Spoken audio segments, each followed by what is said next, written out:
My name is Kevin. The moment you finally agree with someone who's been insulting you for years, they realize they've lost the power they thought those insults gave them. I'd been married to Veronica for 4 years when I finally told her I regretted marrying her too, and watched our marriage collapse in the wake of that simple truth spoken aloud. We met when I was 25 and she was 23. I was in real estate and she worked in hospitality management for a hotel chain. We'd met through a dating app, had good chemistry on our first few dates, and started seeing each other regularly. The relationship progressed normally. Dated for about 18 months before I proposed. She said yes enthusiastically. We planned a wedding, got married in a lovely ceremony with family and friends, and started our married life in a rented townhouse near downtown. The first year of marriage was decent, though we had disagreements over typical things like housework division and how to spend weekends. Nothing catastrophic. We were building a life together, figuring out how to be married, navigating the adjustments that come with merging two individual lives. But somewhere around the end of year 1, Veronica developed a pattern that became increasingly unbearable. She enjoyed publicly mocking me. It started small.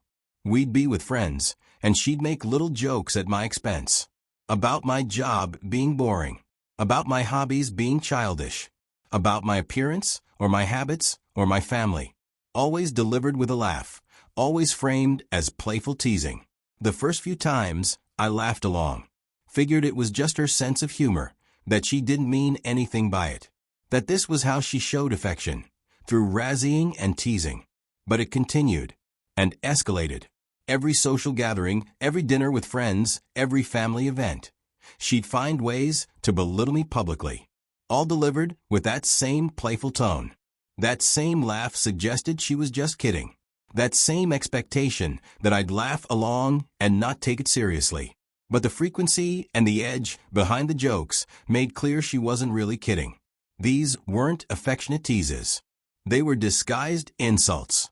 Ways of expressing genuine resentment and contempt while maintaining plausible deniability. I tried addressing it. I pulled her aside one day and told her the jokes hurt, that I didn't appreciate being made fun of in front of our friends, and that public humiliation wasn't my love language. Veronica's response was always the same. She said it was just a joke, that I needed to lighten up, that everyone teases their spouse. She claimed I was being too sensitive, and if I couldn't handle some playful banter, I had bigger problems. She'd turn it around on me, make my hurt feelings the problem, not her behavior. Frame me as the one with the issue for not being able to take a joke. So I stopped bringing it up. Stopped reacting visibly when she'd mock me publicly. Just absorbed it silently. Maintained a neutral expression. Tried not to let her see that it bothered me. But the resentment built. Every joke felt like a small cut. Every instance of public humiliation added to a growing pile of evidence that my wife didn't actually respect me. By year 3 of our marriage, I'd essentially stopped engaging emotionally. I would attend social events, but participate minimally, sit quietly while Veronica entertained our friends, often at my expense, and nod and smile when expected, but otherwise checked out. Our home life reflected the dysfunction. We'd have surface-level conversations about logistics, who was grocery shopping, when bills were due, and whether we were visiting family that weekend. But no real emotional connection. No intimacy beyond mechanical obligation. No quotums. I knew the marriage was failing. Knew that the constant disrespect was eroding whatever foundation we'd built. But I didn't know how to fix it. Every attempt to address it directly had been shut down with one justification or the other. So I just existed. Went to work, came home, maintained basic household responsibilities, and avoided conflict. Becoming smaller and quieter in my own marriage. Then, on a Friday evening, I'd had a particularly long work week, handling demanding clients, late-night complaints, and fixing problems. By Friday, I was exhausted, but also desperately needed some time away from the suffocation I felt at home. I reached out to some friends. We decided to meet up for drinks and dinner at a sports bar we used to frequent before I got married. I texted Veronica around 4 in the afternoon. Told her I was meeting friends after work, would probably be home around 9 or 10. Just wanted a few hours to decompress. She read the message. I could see the read receipt, but didn't respond.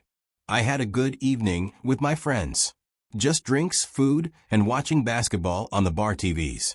We were catching up on their lives, talking about work and relationships, and nothing particularly important.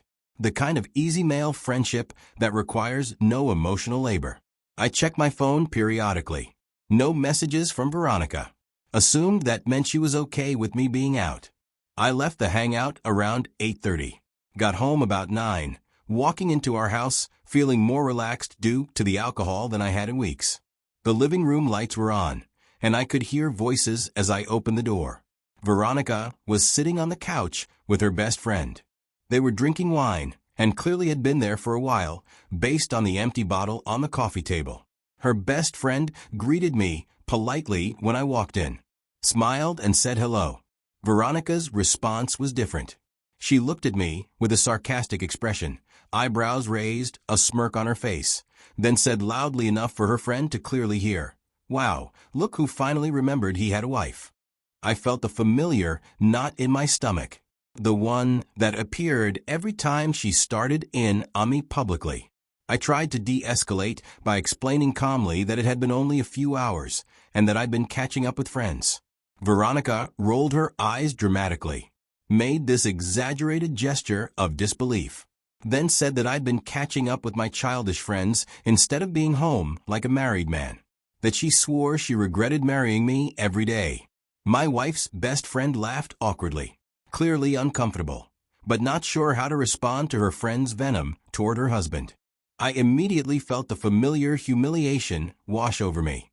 This woman I'd married was once again mocking me in front of someone else. But this time, I reached my limit after years of this pattern, or I was finally too exhausted to keep absorbing it silently. I told Veronica I regret marrying her every day too, then turned and walked toward the bedroom. The silence behind me was immediate and heavy. I could feel both women processing what I just said. Veronica walked after me, stammering, asking what that was supposed to mean. I stopped in the hallway without turning around and told her she'd been saying things like that for a long while. And I'd finally realized she was telling the truth, that she did regret marrying me. And that I'd come to know I felt the same way. Then I went to the bedroom, closed the door, and started my evening routine of changing clothes and getting ready for bed.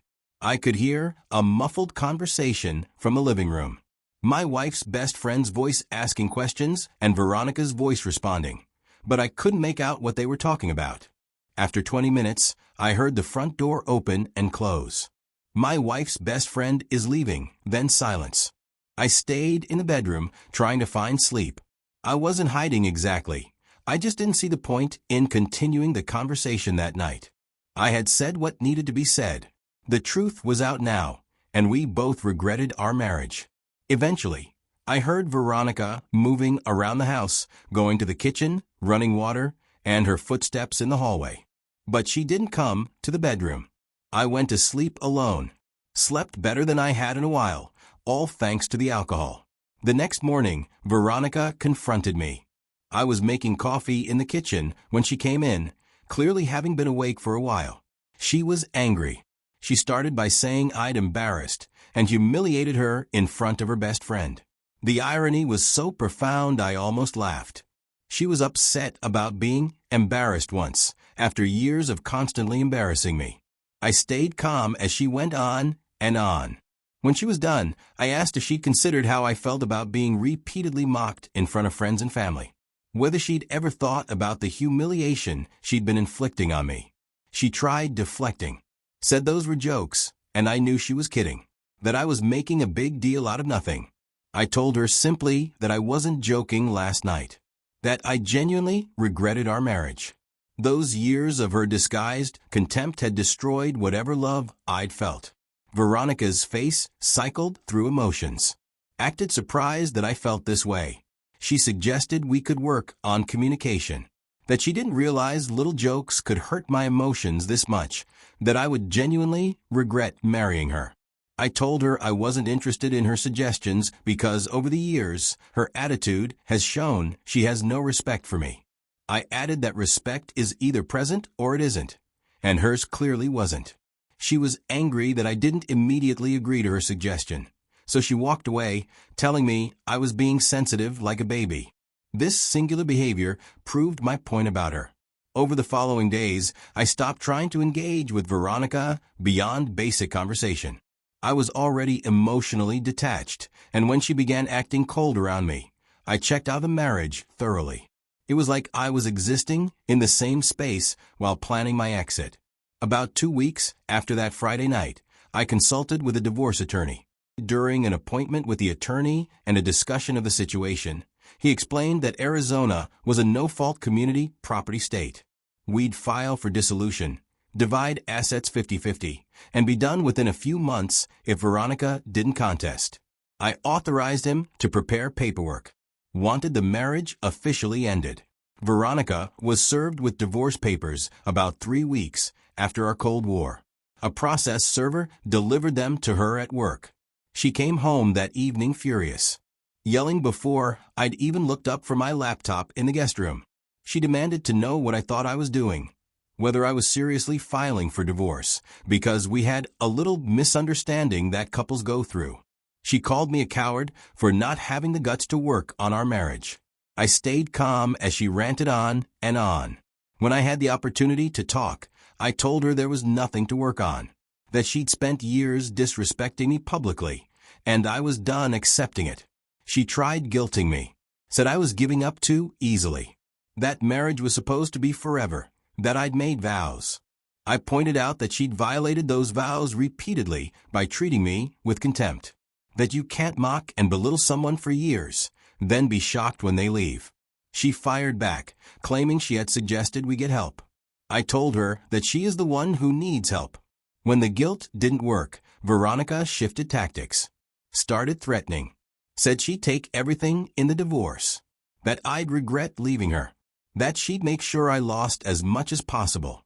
I told her calmly that she could try, that we'd been married only 4 years, both worked and earned similar incomes, and had no children, that Arizona law would give us each about half of what we'd accumulated together, regardless of her threats. The legal process moved forward. Veronica hired an aggressive attorney who tried to maximize what she'd receive, argued for spousal support despite her earning a decent salary, wanted more than 50% of assets, claiming she'd contributed more to the marriage and would be losing out because I filed for the divorce. My lawyer countered with evidence that we'd both worked full-time throughout the marriage, both contributed financially, and both had similar earning histories, that no basis existed for deviation from the standard community property division.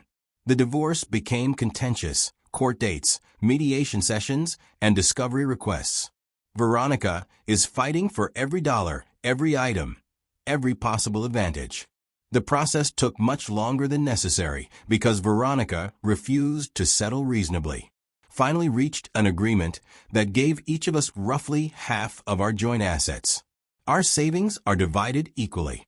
The house lease was in both names, and we let it expire without renewal.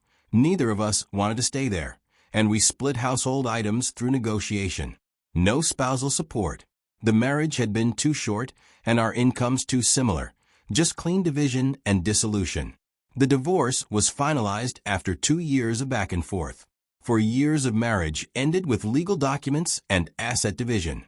I moved into a 1-bedroom apartment near my work and started rebuilding my life as a single man. Meanwhile, Veronica apparently started spreading a narrative among mutual friends. I heard through people we both knew that she was telling everyone I'd embarrassed her publicly, then abandoned the marriage even though she had wanted us to work things out, that I cheated on her, complete fabrication, that I was a coward who couldn't handle a strong woman. I ignored it initially, figured people who knew me would see through the lies, that my engagement with the whole thing would just feed drama I didn't want. But she kept spreading the defamation. More elaborate stories about my supposed infidelity. Also claimed I'd been emotionally abusive with accusations that kept escalating. After about 3 months of this, I had my lawyer send her a cease and desist letter.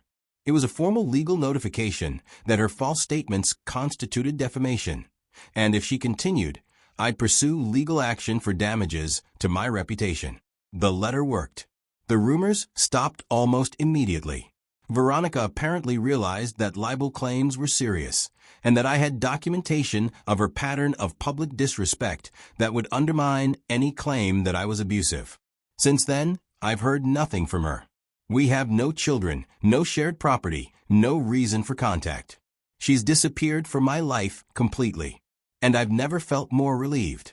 As I reflect on how everything went after the marriage ended, I understand more clearly.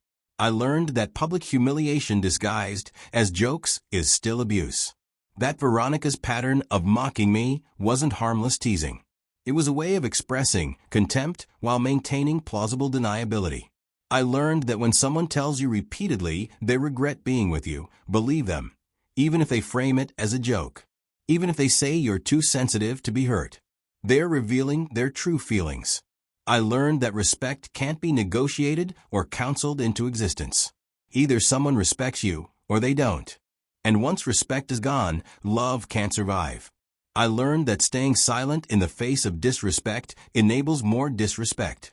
My years of not reacting to Veronica's public mockery taught her that I'd tolerate anything. That she could say whatever she wanted without consequence. Most importantly, I learned that agreeing with someone who's been insulting you removes their power. Veronica had used regret about our marriage as a weapon for years.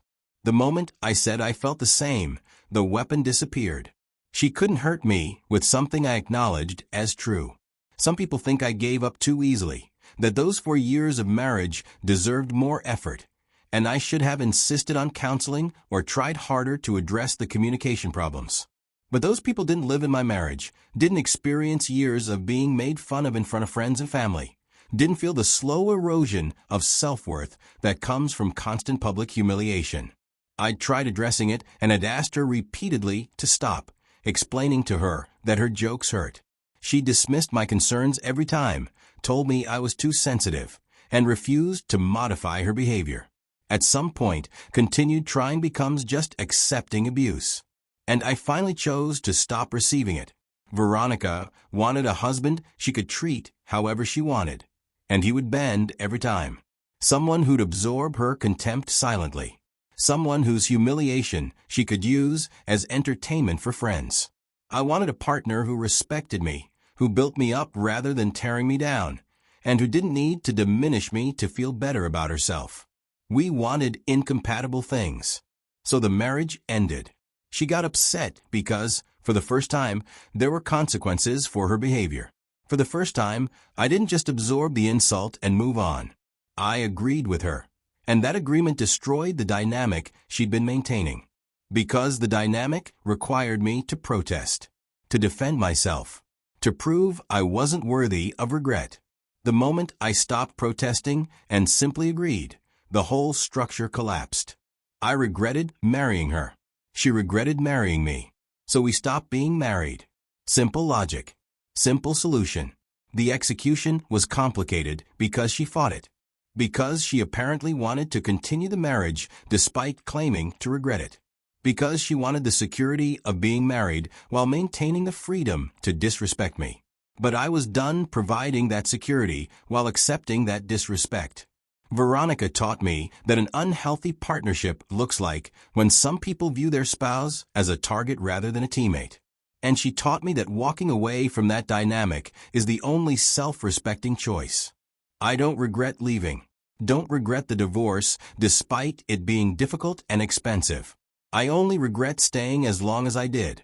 I regret the years I spent tolerating disrespect because I thought marriage required that tolerance. Marriage doesn't require accepting abuse. It requires mutual respect and partnership. Veronica and I didn't have that. Probably never really did, because I overlooked that when we were dating. So the marriage ended, and I'm better for it.